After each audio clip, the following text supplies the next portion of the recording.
pengertian motivasi belajar menurut Sardiman 2007. Sardiman itu memaknai motivasi belajar sebagai keseluruhan daya penggerak yang berasal dari dalam peserta didik yang menimbulkan kegiatan belajar, menjamin keberlangsungan proses belajar, serta memberikan arah agar tujuan belajar dapat tercapai. Secara lebih spesifik, motivasi belajar merujuk pada segala bentuk dorongan untuk pemberian semangat kepada individu agar lebih giat dalam kegiatan belajar sehingga mampu meraih prestasi yang diharapkan. Jenis-jenis motivasi belajar.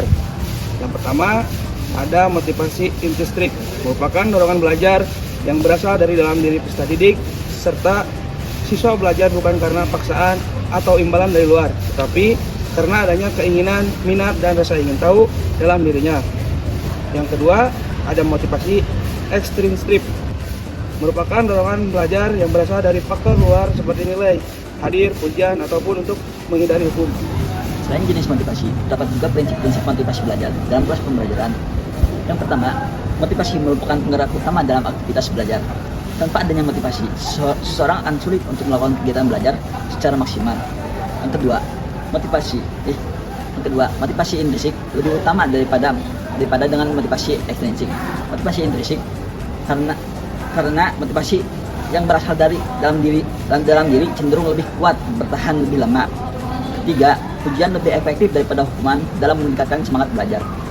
Ujian dapat memberikan penghargaan atas usaha siswa dan mendorong mereka untuk berprestasi lebih baik.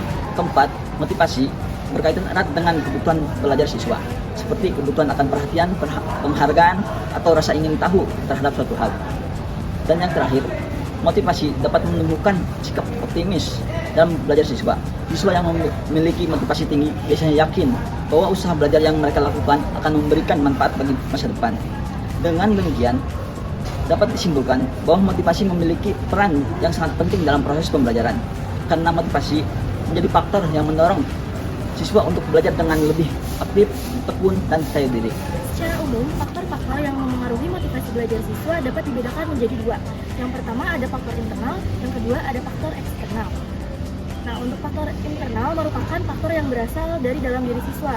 Menurut Lunandi 1993, sumber paling utama dan bernilai dalam proses belajar dari dalam diri individu itu sendiri. Oleh karena itu, faktor internal ini dapat dipahami sebagai modal dasar yang dimiliki oleh peserta didik dalam mengembangkan kemampuan dan mencapai prestasi belajar. Kemudian, faktor internal ini dibagi menjadi dua, ada faktor fisiologis dan psikologis.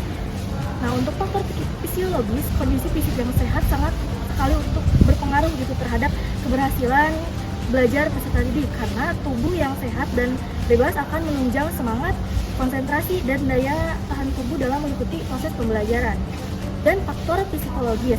Faktor psikologis ini mencakup berbagai aspek internal dalam diri peserta didik seperti intelijensi, perhatian, minat, motivasi, serta bakat yang dimiliki oleh peserta didik. Kemudian faktor eksternal.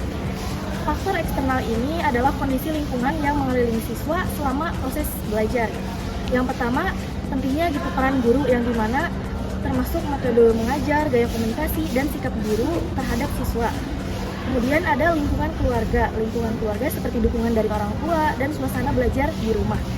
Yang selanjutnya ada lingkungan sekolah, mencakup seperti fasilitas belajar, iklim di kelas, dan hubungan antara warga sekolah.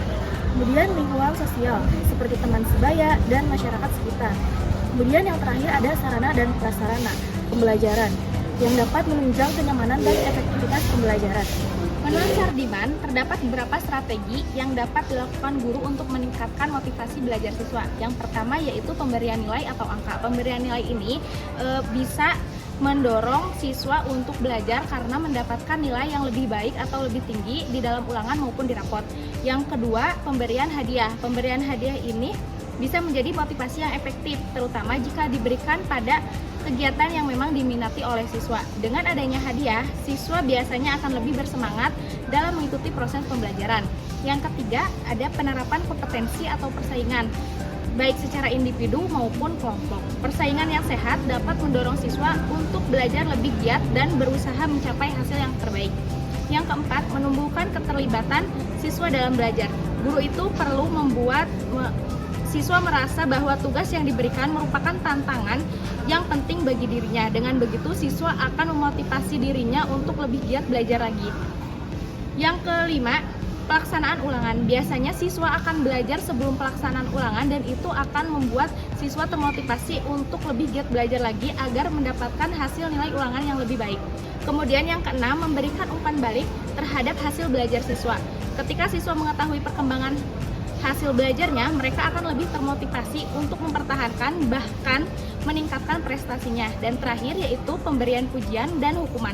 Pujian dapat meningkatkan rasa percaya diri siswa dan membuat suasana belajar menjadi lebih menyenangkan. Sementara hukuman yang diberikan secara bijaksana juga dapat menjadi pengingat agar siswa lebih disiplin dalam belajar.